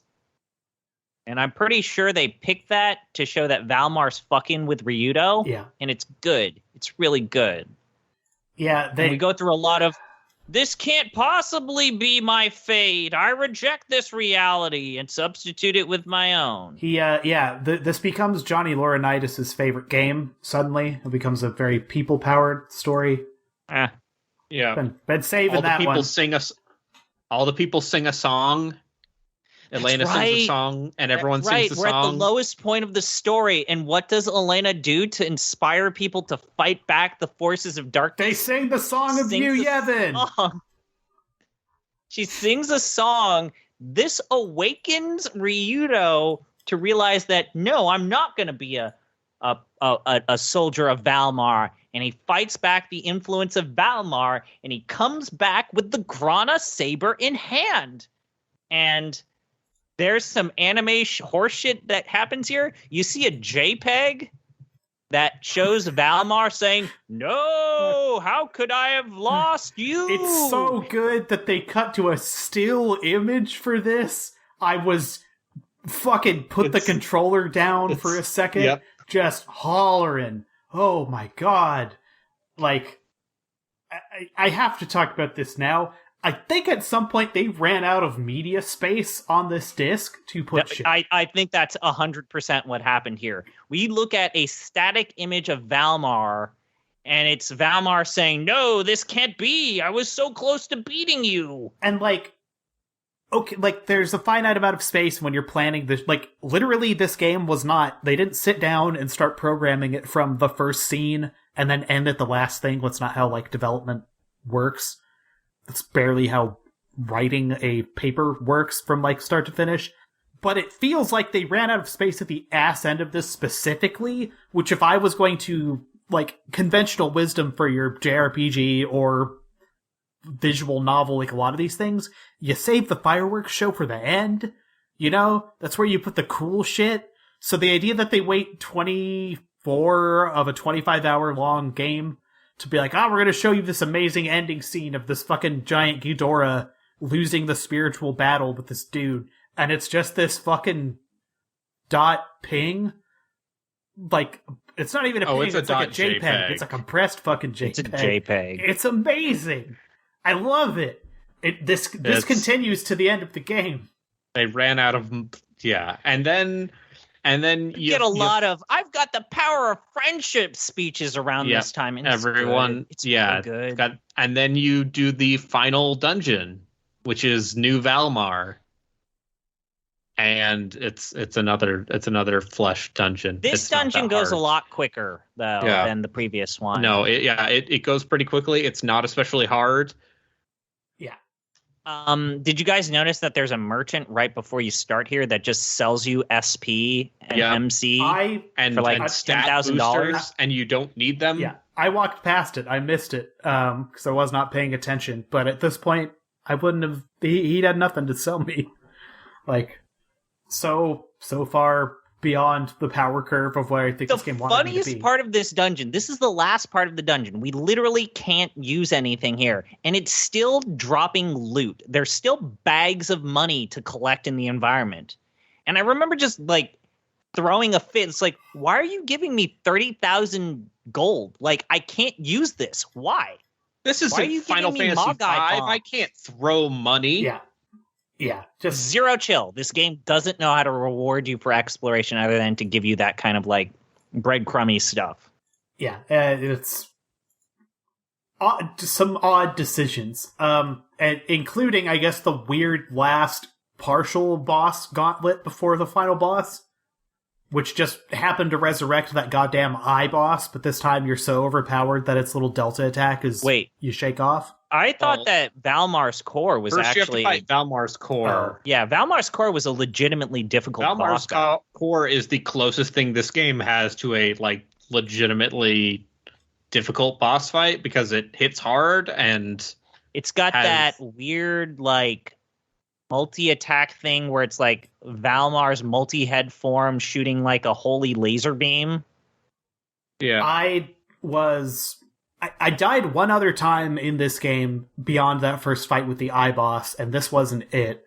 This fight was, for me, spamming the Sky Dragon slash thing, because I had, like, enough ability points in Ryudo that I could get that off, like, 4 times. And then when that was done, I just had him using, like, fully leveled Tenseiken.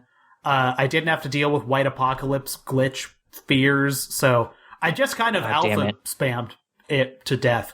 I mean, I tried that, but there were literally moves I couldn't do to make this battle easier because it broke it. Yeah, that's, I guess, I don't know. Because I was playing the older, more technically deficient game, this fight was a lot easier for me, and it was certainly not 40 minutes long. It was more like 10, maybe. I have to say, all of the boss battles that, well, Braden and I found out something very funny about all of the bosses in the Gauntlet. Every boss after the Core of Valmar is susceptible to Millennia's Paralyze ability. So you can literally keep them locked and not have to worry about them attacking even once. Nice. I did it a little more conventionally, but I would say pretty much exploded them. Like, it was Paralyzing Palm from Jade Empire.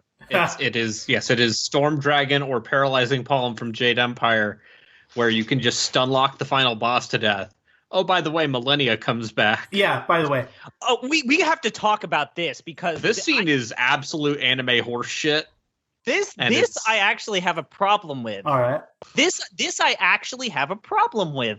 So when you guys get thrust into an area where it's just you, like Roan and Tio get separated from you, Elena realizes that, God, what are we going to do, just the two of us? And then she's like, don't worry, I have Millennia inside me. Millennia was inside me all along.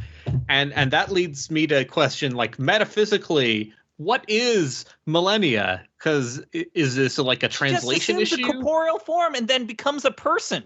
Is she an aspect of Elena? Yeah. Is she an aspect of the Wings of Valmar? Is she just some lady who was spontaneously, To what extent is this related to Persona? Like, where is the shadow self here? How is this all tied together? Where is the stand? Yeah. Who is the stand in this relationship? But don't worry about it. She births Millennia. And then also, even Millennia makes the point of, like, why didn't you do this earlier when you could have used me, like, 15 different times? And it's like, yeah, exactly right. Why didn't you just summon her earlier when we could have used her? So you do the last boss rush with Ryoto, Elena, and Millennia, and as mentioned, you can just use the Eye of Valmar attack to paralyze all of the bosses to death. And it's really easy. And then you fight Zera Valmar in this, strange, tripped out void space because it's a JRPG. Yeah. You know what this reminded me of? He's a moth thing. Chrono Cross. No, dumber, way dumber. It's a problematic fave of mine. Charles Barkley Shut Up and Jam, Gaiden, Chapter 1 of the Hoops Barkley Saga. A problematic fave. I'm not going to sit and litigate. I know. It's got enormous problems. It ends... The final boss fight of that game that they build up and up is like a 2-parter. It's Shadow Barkley, right? Yeah. And Shadow Barkley transforms into a T-Rex sprite that is like marginally taller than Charles Barkley with Charles Barkley's head. And that's like the crazy final boss, like the fucking X-Death of Barkley Gaiden. Right. This felt like that. Like, I kind of had to chuckle. It's just like, this is it. It's just this little white thing. This little white. Well, then it shows you Zera's head, and that was kind of trippy. Yeah, that's kind of goofy, I guess. I don't know. I would agree. I was kind of disappointed with this final boss just because it's a butterfly. Yeah. All of the horrible body horror we've looked at. I want a little more weird. I want more of that parasite. It's a butterfly that when it does its attack, a pod opens and it's Zera's fucking head on the bottom of this weird moth monster. And it's just basically going like, whoa, boogity, boogity, boogity. And like, it's just like fucking goofy. It's maybe the easiest boss in the game. It's also, it's one of the easiest. It's not even the hardest boss in the boss rush because it's one thing. It doesn't have multi parts, and then the game's over. But not really. No, it's not. Zera has. I do appreciate that the characters basically say, "Well, Zera's saying, please forgive me. I was wrong in my ways," and they're basically like, "Yeah, fuck you. No, what a miserable human being." It turns out love and friendship are good. And turning yourself into God is not. So, coming from something like, say, Final Fantasy IX, where you have to accept the bad guy's apology for being bad, characters rejecting the apology of the evil person was kind of refreshing. Yeah. I hate it when JRPGs force me to let's add a face to the devil. Like, I like them calling out Zera for being a hypocrite and a terrible human being. Yeah, or like the 12 approach, where it's just like, well, we had a plan. It fucking failed, but we did our best as it failed, and I'm not going to apologize for being a dick. Right. My favorite scene in 12 is when evil Dr. Sid's like, I'm not apologizing for shit. Me being a part of this, like, cabal were the best years of my life. Fuck all y'all. I apologize for nothing. So you killed God. You didn't kill God. You killed a guy trying to be God. You killed the Pope. But the wrap up of this game, the epilogue, almost busted me on it, which is not fair because I was trying to do this at like 1 a.m, which is for me quite late at this point in my life. No. Wait. Before we do the epilogue, first off, we have to establish, how did the different characters get back onto Earth? They were in space. Oh, yes. So Tio discovers that she's an android spaceship person and just creates a bubble that leads Roan back to Earth. And it's heavily implied that they start to develop feelings. But what about Jeff and Braden? What about Millennia, Elena, and Ryudo? They are in the void of space. Well, the power of polyamory allows both Elena and Millennia to develop wings, which gets Ryudo so thrilled, so aflush with boyish desire for 2 hot women who both want him, that he too develops wings. Because people power from Johnny Laurinaitis gives you wings. They all drink some Red Bull, and then they just fucking soar as if birds on a wing together in a triumphant, wonderful thing where they literally say, let's go. And it's like the ending of Final Fantasy V. It has a really good energy to it. And I was like, this is a really good energy to it. I think this game should end right here. That's great. Because I don't really mind what happens. Yeah. Let's not wonder about why does Elena get angel wings and why does she never use them afterwards? Yeah, no, I'm fine with that. I don't care. Fine. You don't need to. And instead, it does the thing that some JRPGs do and some don't. Actually, just RPGs in general, like it's the scene where you walk around and talk to people and see how they're doing, and it's Roan on a journey to see his friends because they've all scattered to the winds. Now, I was told by multiple people that basically Grandia 1 has a similar epilogue, and this is just kind of what the franchise does. And as someone who played Grandia 3, something that Grandia 3 even does, it's like, okay, we've had our call to adventure. Basically, this call to adventure is what kept us together as friends. We've certainly learned to like each other, and we can certainly hang out with each other, but we're all going our own separate ways. And I appreciate that. The same reason why I like the ending of Final Fantasy XII is that, thanks for everything we've done together. This was an important thing, a major accomplishment, but we're all moving on. Yeah. Except Elena and Millennia, which leads us to our discussion of, I guess this game is okay with polyamory? Yeah, like, I say that somewhat flippantly, but I think it's kind of text. I really do. And I guess this gets into the broader concerns, the plot hole, if you will, around the nature of, like, where Elena ends and Millennia begins. If they are the same person, if they share a soul or whatever the fuck. how they are both bound to this one, again, excited, boyish man who has 2 hot ladies who like him now, and seems pretty down to clown. And they both seem kind of down to clown even when he kind of wanders off into the world, hypothetically to either of the other women involved in this, and they both are just like, he'll be back. It's some real modern day X-Men, just heavily implying that Wolverine and Cyclops and Jean Grey are all just cool sharing. Yeah. And people do that. And I think that, I don't know if this game walked backwards into acknowledging that is a possible outcome of the universe, and you shouldn't necessarily turn your nose up or laugh or find that to be a particularly an odd thing. But I think it kind of walked backwards into that, and I think that's all right. I think that's kind of a cool note to end on.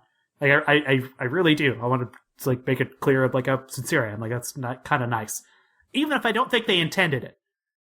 I just wish that this was maybe not as long. Yes. Here's this the problem. epilogue is long. Well, it is if you talk to everyone. Hideo Kojima writing the end of Metal Gear Solid 4 would have fucking blushed at this thing, because it just feels forever. And the amount of narrative, new stuff that it covers is, fits on a napkin. It's not a whole lot. And it's the sort of thing that would have been neatly wrapped. You could have wrapped this up in anime cutscenes set against the credits. But here's the thing. I don't think there was disk space for them to do that. I literally don't think there was room for them to put even a 3-minute version of this on the disc anymore. Do you know how expensive it is to print a new GD-ROM? I don't know. 984 megs plus, yep, we're back there. But yeah, I think they literally ran out of room, so it's okay, well, I guess we make this playable then, and it just stretches out the proceedings, which are not that eventful, to a point where it's just oh my fucking god, are you fucking kidding me? I just want this to end. I just want it to end. And then there's a whole credit roll too. My favorite thing about these credits is when they list all the English voice actors and all the Japanese voice actors, and every single character in the Japanese dub is voiced by a different seiyuu, and every single character and the English dub is just 6 voice actors doing all of the roles. It's a Skyrim-esque approach to voice acting.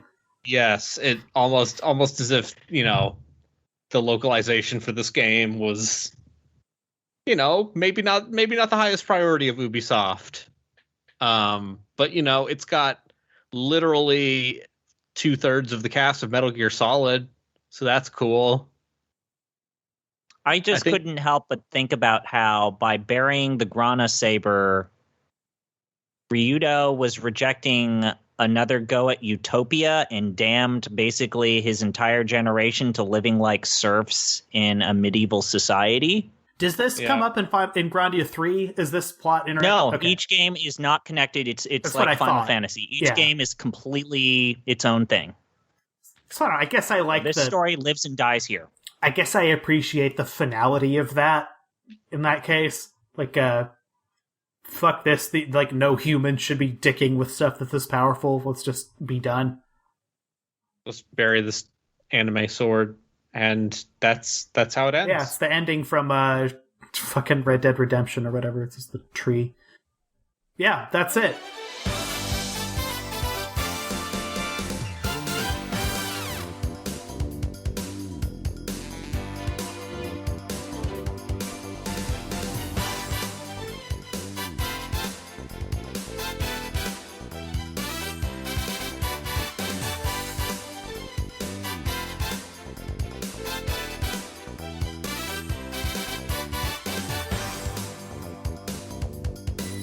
So, Grandia II, as covered, I think this is a okay game. I think it's pretty good. There was a list that I think ZPU sent me at some point of it was top 5 Dreamcast RPGs. Might have specified JRPGs. And this was not even on Yeah, there. that seems insane. Like, considering that is a short list. Yes. Like, hey man, I think I might be in the camp, and by this I mean I'm saying this literally to be a contrarian dick. I'm in the camp of people who says like the love for the Dreamcast is entirely because it is a tragic figure. And y'all are Pure Solar, babies. which didn't even naturally come out on the Dreamcast on this list. Yes, it's a garbo. But also, like, absolutely, this is a solid ass video game. You people Anyways, who so love the I think it would be Dreamcast are very weird. funny if Grandia, we start with our list at the bottom and worked our way up Okay. top. So remind everyone, Jeff, what our list is right now. Okay, our very cool, very important, very worthwhile list for Off the Deep End, from bottom to top. In the bottom, we have Draken, Revengers of Vengeance, East 3 Wanders from East, which is technically just East Wanders from East, the original release, Fire Emblem, Shadow, etc., and the etc. of etc., Ultima 4, Quest of the Avatar, and then at the top of the list we have Xenosaga Episode 1, Der Wille zur Macht. Would you say that this game is better than Draken on the Amiga? Yes. Did you have a better time playing this game than the Shark game? Yeah. Yes. Than the Gary Gygax vehicle? Although, Draken? honestly, watching ZP stream Draken is still just a delightful experience. Thinking about Draken, pretty good time. Yeah, thinking about Draken. Playing Draken. Revengers of Vengeance. Who you got? That game's I terrible. think this is better than Revengers of Vengeance. East 3. The original this is- iteration of East 3.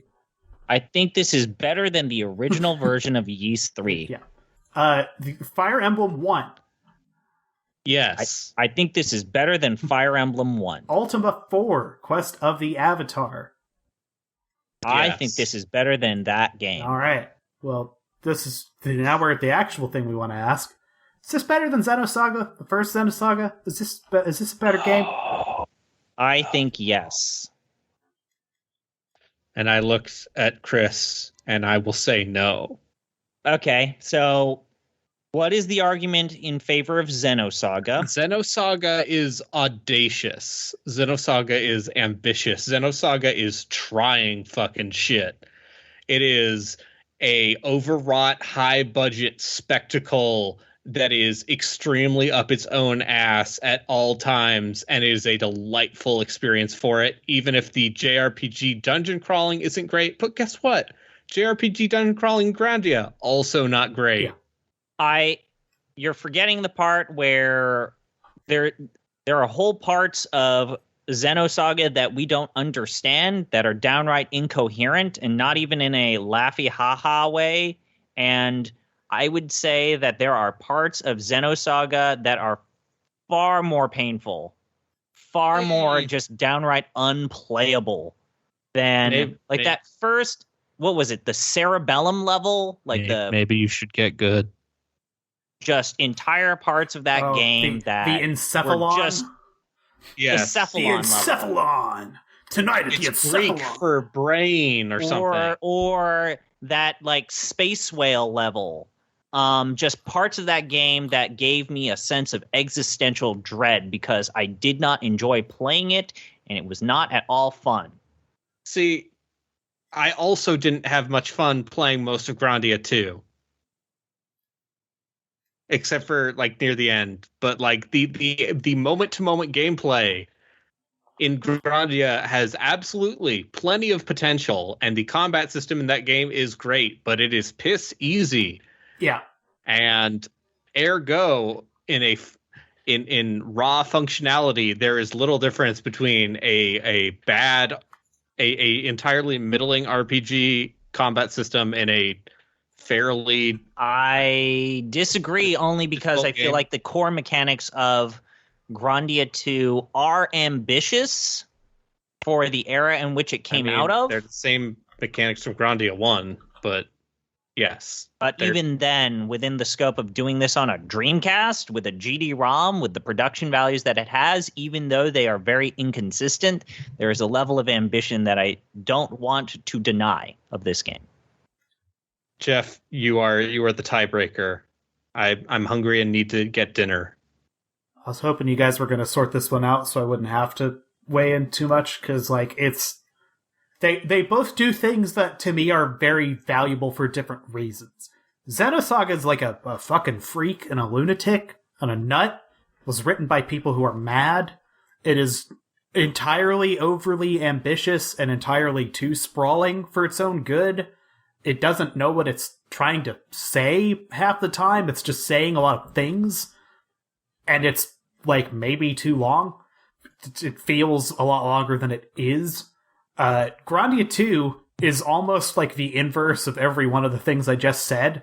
It's done on like a shoestring budget. It's like a very small scoped game that tells a story that like a child could very easily be made to understand. It's plausibly beatable even by like a non-expert in like 20 to 25 hours. And you will miss nothing along the way. And it's also very fucking easy, as we've described, which like makes it approachable and playable and like a potential good first one of these candidate, I guess. Though I don't know if I'd do that. I would say like play Dragon Quest 1, probably, 'cause I'm sick. So, fuck. It's I feel bad. I feel bad doing it. I feel like I gotta give it to Xenosaga still. I really do. Like, and I don't like doing that.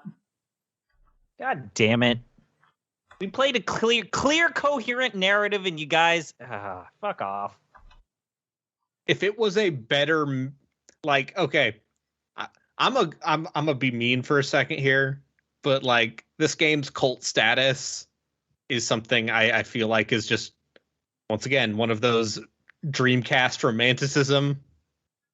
But let me put it this way: I think, like right now, there are only like 5 games under Grandia 2. I think there will be a lot more games under Grandia 2. Because I had a pretty good time throughout this. Yeah. It's not fucking amazing, wonderful, whatever. There are better games on the Dreamcast in the same genre. But it's pretty good. I would recommend it. It's pretty good. Apparently, I wouldn't recommend the Steam version anymore, because the fuck. But, you know, if you want to spend blank $100 and play it on a Dreamcast, you could just do that. It's a pretty good time. Or you could just buy it on Switch for $20. Yeah, you could do that and play it with Grandia 1. Play it on a bad for $40. console that's bad. Jeff's gonna be flayed alive for that. I stand by Jeff. It's okay. Controversy drives engagement. Yeah. Throw your Switch in the garbage. Grow up. So yeah, Grandia. It's a poo-poo pee-pee console for babies.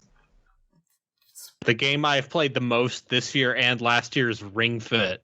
Hell yeah. I wish I traveled so I would use it for its portability. I genuinely regret getting Final Fantasy XII on that thing at this point, because I would rather be playing it on anything else now. But I'm too far in. So that's where I'm going to finish it, and then... All right. That's it. Gentlemen, What's we're next? getting off the plot. So it's number 2. The best game that we have played is Xenosaga. I have been outvoted yet again. Did we have a plan in terms of what we wanted to do next? I think we always usually do some interstitial levels because, boy howdy, this was a lot. Yeah. I forget, Jeff, if we had a plan in terms of bringing proposals or if we want to just throw it out to our audience, whatever. Well, how about we go off the dome right now? How are we all feeling? All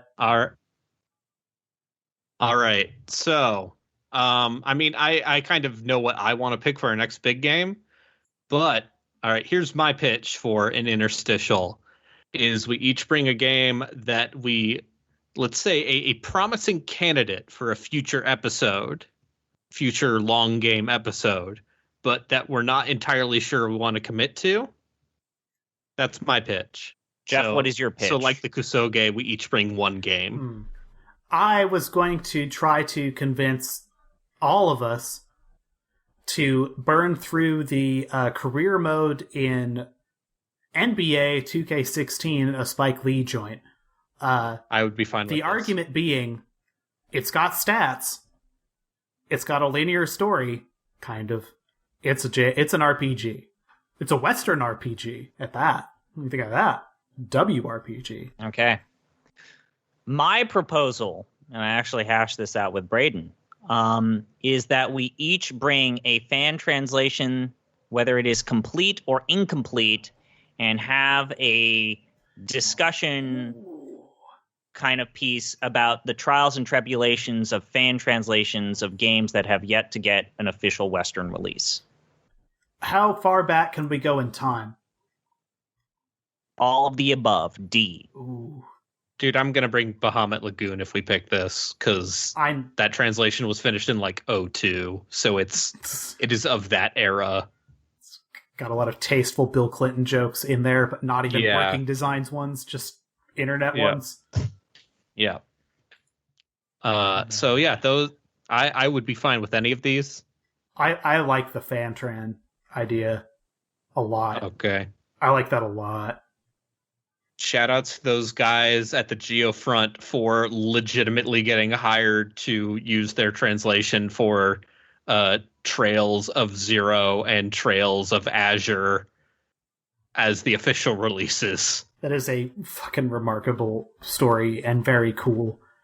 Yeah, I've been poking around at Fantran stuff. There was a .lvl on Twitch, someone who is in theory working on at least the text of a full Tengai Makia 1 translation. I was looking at, goddammit, another one of those real bugbears of, boy, we'd like to play this someday, but in English. And I forget the name, but there's a along the way translation of Linda Cube for, I think, the PlayStation version that is in some state of, like, not done, but not just started either. So this could also be our time to check out Sakura Taisen. It could. I'm going to tell you, having dicked around with it, it's really fun to get all the constituent parts you need to talk to each other. To the point where I'm probably just going to buy a physical copy and rip it and then apply the patch. Because I do want to play that fucking thing. It sounds like we've made a decision in terms of whose proposal won. I guess I won. Yeah. Absolutely. I love that idea. Fantrans. 3 different Fantrans. We will bring them in. We'll talk about Fantran in general. See the weird shit we see. And, talk about the early 2000s. And maybe, like, how this ties into fan subbing in anime, too. Yeah. Shout out to Miami, Chicago Mike or whatever. Is Live a Live considered a role-playing game? Definitely. Yes. Yeah. Okay. That might be my pick. I will tell you now, I am inclined to pick the fan translation of the Nadia of the Blue Water JRPG for the Sega Genesis. Oh, Jesus. Really? Yep. It's a Namco game. I have only been exposed to the anime, so this will be interesting. Yep, that is it's fitting, given Evangelion 3.0 plus 1.0. Yeah, don't tell me a word about that. I fucking loved it. I also feel like we need to, Braden's always the one that remembers this. If you out there are listening to our podcast and decide to join the Deep Listens Discord for whatever amount, new subscribers get to pitch us a game or an idea and make it official if you join the Discord, right? I think that's what we said. Yes. Yeah. We will take pitches. We will listen to your pitches right here on this Discord. You got an idea, and it's not, go play Hatred and tell me what you think. I'll draw the line there, I guess. Yeah. Yeah. There's something in good taste, which for us is a very, very, very big space. Maybe don't try to push it. We will probably accommodate that. That would be fine.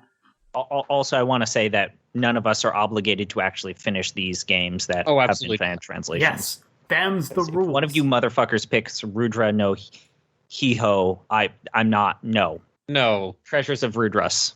Trying to think of what would be entirely too ridiculous in that scope in my head, but Mother 3 probably. Genealogy of the Holy War. I do have the full list of everything that's got a fan-tran from Namco that I should just pull up and just grab something out of. All right, gentlemen. Yeah. Thank you. Yeah. Thank you, gentlemen. Thank you, Chris. Yep. Thank you, Braden. I have good ideas from time to time. You do. We're all capable, brain-thinking good people here. I guess Megami Tensei 2 would be like the real nightmare one. There's my one I pulled out. Thank you, Braden. Thank you for having me, Jeff. Thank you, listeners. As mentioned, patreon.com/deeplistens. Send us all sorts of concerns and concepts for the show. We will listen to you. You're probably an alright person if you're patient enough to listen to my voice. My God. Special shout out to SuperSex420, the artist, for providing us with Halfway. That's the music you heard at the beginning and end of this show. Other great tracks from SuperSex420, available on Bandcamp.com. That is it for this show. We'll see you next time, and remember, when you're stuck in Grandia II, remember the old Bible passage. It's a pillar of fire by day, pillar of fire by night, pillar of fire just for everything. It's just a pillar of fire from the mid-game onward. Bye! Bye!